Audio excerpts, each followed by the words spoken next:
But 2027 election is yet uncertain as the unity of Nigeria is hanging on a thread. Nigeria is about to collapse if proactive actions are not taken to avert the possible tsunami that is coming. Because Nigerians cannot continue in this state of motionless and despair, stuck in this state of retrogression. There is no progress made ever since 1960. Nigeria claimed they had independence, but sadly, Nigerians are not free. And after Nigeria is under siege, is in the state of servitude. Nigerians are being treated as slaves in their supposed country. You can imagine a situation where an average Nigerian finds it difficult to survive, to feed his or herself or her families, let alone catering for the basic necessities, needs of the family. What is the exchange rate today? How could an average Nigerian survive under 70,000 minimum wage? What kind of magic, miracle can someone, a man, do to survive with 70,000 minimum wage? How much is 70,000? Less than 30 pounds. How much is 70,000 today? It's less than 30 pounds. Less than $35 of less than $40. So it means 70 Nigerians are in the worst deplorable state. means 70,000 cannot buy anything in market today. What is the worth of 70,000 can only buy a loaf of 30 breads. 30 bread A loaf of 30 breads. without buying tea or other things. How you dare not try it? You are talking about tea, serving tea. In today's Nigeria, how many families sip tea as breakfast?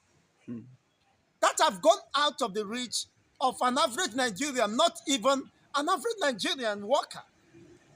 Today, what you see is not average. You either see the rich and the poor. They have widened the gap. How many Nigerians today, how many Nigerian families can boast of sipping tea, taking tea as a breakfast?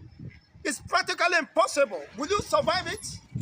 So With 70,000 minimum wage, that is a suicidal wage. It's a suicide. You are being paid to die, to go and kill yourself. Because you can't even fathom the possibility of managing. Are you talking about your transportation that will be gutted? The entire 70,000 will be expended in transportation. That's why you see people are walking half dead on the street of Nigeria. so are you saying that under this government things are hard? Saying things are hard is just an understatement. Okay. That is what I'm saying. Take a sample, take a look, sample the opinions of Nigerians on the street. You get to understand what I'm saying. That Nigeria is in a big mess and needs an urgent intervention. Those who are saddled with the responsibility of governance are not there to serve the people. They are there to enrich themselves, their families, their cronies, and get away with that. God for us all, if you're dull, let the devil take you. Nobody cares. It doesn't matter to them.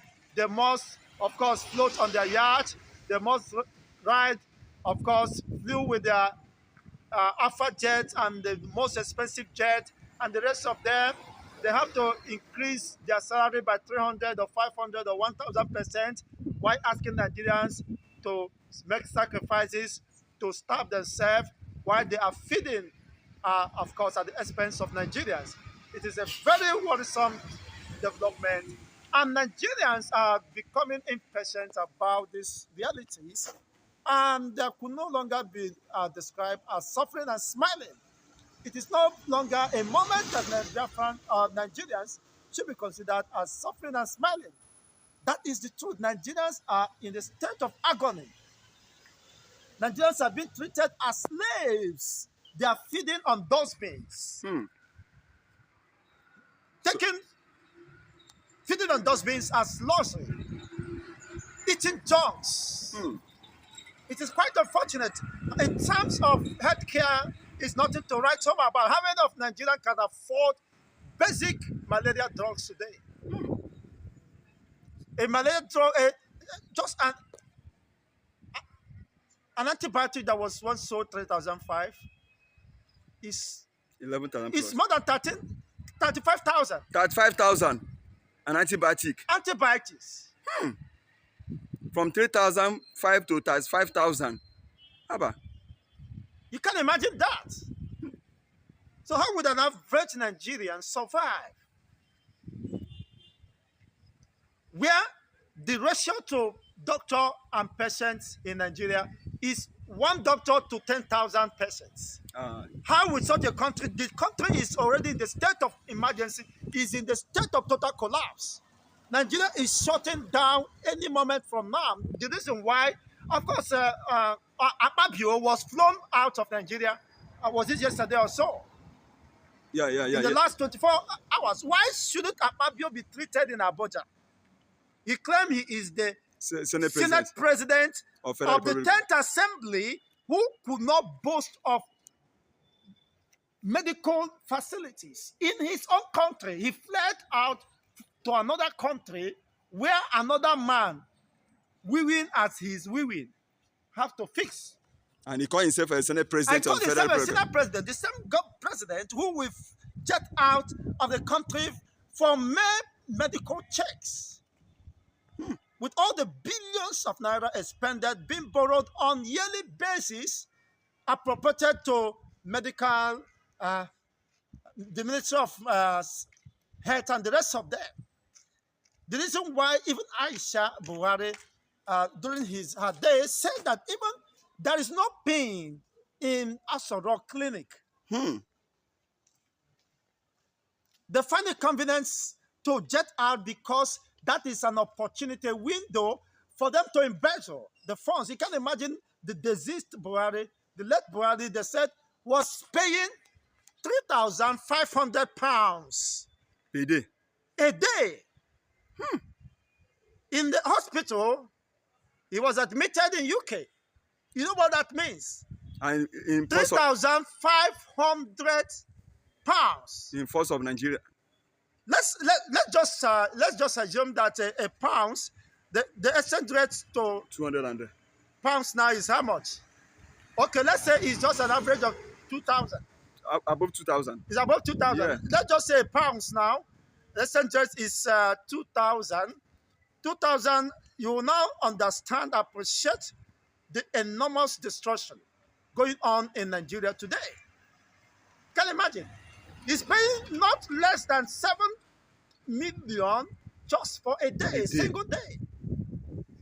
Why an average Nigerian citizen cannot afford a Paladol, a paracetamol, and you call them a president? You call such a country a country? You call such a country that is habitable by humans? No wonder Mazen Nnamdi Kanu could describe them as zoo countries. Zoo countries. Yes. Where even those presiding as leaders are more or less animals in the jungle who have no conscience, whose conscience could not be pricked. They cannot reason as a human being. They cannot reason as human beings. Now, you get out of the country, you are not concerned about the plight, the sufferings of other Nigerians, your own citizens. The office of the citizens should be prioritized, but that is not the case as far as Nigeria is concerned. You can get out of the country with the common resources. They are being fed with the taxpayers' money. They don't suffer. They don't touch their allowances, their remunerations, their hardship allowances, and the rest of them. Withdraw allowance. Wardrobe allowance, they are not touching it. They live and be fed on with the Nigerian resources. Yet they cannot cater for the masses who are paying them, who employ them, or give them such opportunity to lavish the resources of this country and squander it. The more they borrow, the more they spend. Nothing to show for it. The roads are not being fixed. The hospitals are not. You can't imagine even the police, ex-police of service personnel. Look at how they are crying. Imagine elder statesmen who have served meritoriously for 35 or 30 years 6 years in service. in police service, they are begging for their salary. One said that how could he serve for 35 years? 35 years and he's giving 2 million. 2 million 100,000 As a what? As a benefit or what? as the life saving, the benefit, Ah. including gratuity and everything. Is that a country? It is a pity. And they are being thrown tear gas. They are being tear gas. Tear gas. At the National Assembly. A person that served you for 30 Why years. an average senator cuts away with not less than 30 million every month? These are not part of other, of course, jungle pay that are not being disclosed to Nigerians. Citizen allowance. Other allowance, hospital allowance, the one sending the email, as Fabio is now in London taking care of his himself. I hope he survives, but Nigerians don't wish him well because they are not being patriotic. They don't have that sense of patriotism. They don't care for the citizen. A man who said, I wish, can we allow the poor to breathe? Describing Nigerian citizens as poor Nigerians. Who made them poor? The same institution of the state, the same government failed to create enabling environment for the people to strive. That is the worst of it. How could you call this a country? How could this become a state? That the office of the citizens is not prioritized. Unlike, no wonder an American citizen will wake up and the first thing he will say, God bless America. Because the government prioritizes the welfare, the security of her citizens. How many Nigerians are being killed on a daily basis, massacred as animals, as rats? And nobody is held responsible. Nobody comes after the assailants, the killers, invading communities, raping our women, killing and slaughtering even children at will. They did that and returned to their safe havens, and nobody cares. They will make Not comments. even the militaries have been spared. They will make comments. We work towards it. Work towards it. Who is working towards it? These are mere political jamborees. Of course, endless rhetorics and deceptive propaganda being sponsored by this deceptive element who has no basis, has no reason for being in the place of service. So it is quite unfortunate.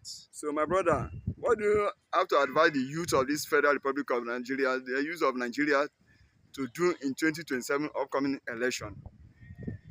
Well, for me, they tell the youth that the youth is no longer their turn.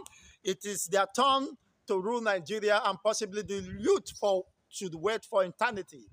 For me, I believe that an average Nigerian youths are docile and they are not perturbed by this development. Otherwise, they would have stood up for their right. It is their right to life, to good life. It is their right to good governance. It is their fundamental right to be governed by people, not senseless individuals who does not care for their future. An average Nigerian today does not have a future with the current realities unfolding. Where is that future? Several Nigerian children are out of school. Even those who struggle to keep their children there are suffocating. The economic mishap, the escalating prices or tuition fee is choking them to death. People are withdrawing their children. Most of the facilities being used or used as schools are more or less dead, glorified graveyards. Some are not conducive for learning. Not even the federal varsities. Of recent, you saw the governor of Abia State visited one of the, was it Abia State University? It was shocking what he saw. Where students, people that should become the future of Nigerians, where they are residing as hostels, is where even dogs, the worst dogs, cannot spend the night. He was shocked. Now asking the VC or whoever is responsible or in charge of that, what are you doing with the money being allocated for these hostels? Why should an average Nigerian citizen be living in such a deplorable state, even living in a gutter? Nigerians are suffering is an understatement. And with this, what is the role of the youths? The youths must be emancipated mentally. That is where the revolution starts. They must live up to their responsibility. They must, in solving the problem, they must identify the problem.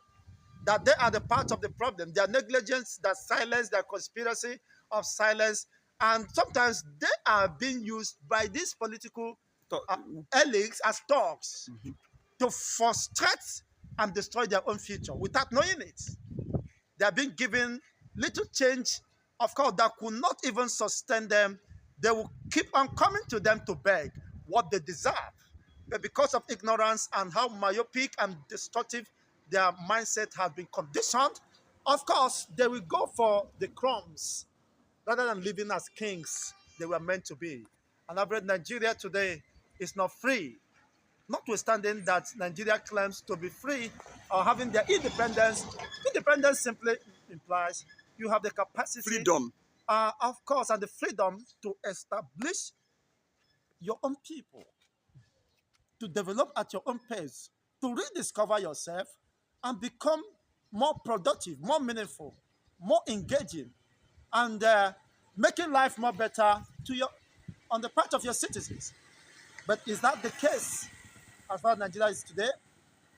It is an aberration. What you are seeing today is just a mirage, buying of time, wasting of time, while the few political elites continue to, of course, to loot Nigeria to stupor.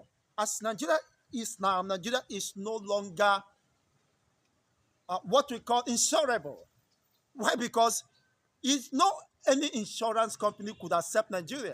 It's no longer insurable. You can imagine over 200 trillion debt profile. And the government is still going for more. Now the question is, what have you been able to do with the ones you have borrowed? What are the infrastructures, evidence to show that you are working? How far have you been able to solve the problem of insecurity? Because without insecurity, there is no production, there is no growth. You can't attract foreign investors, which of course they know that Nigeria is not safe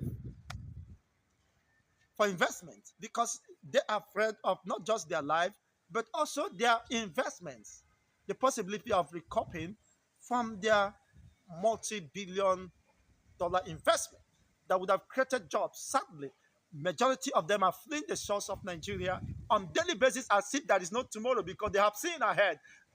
Sorry, that Nigeria does not have that future.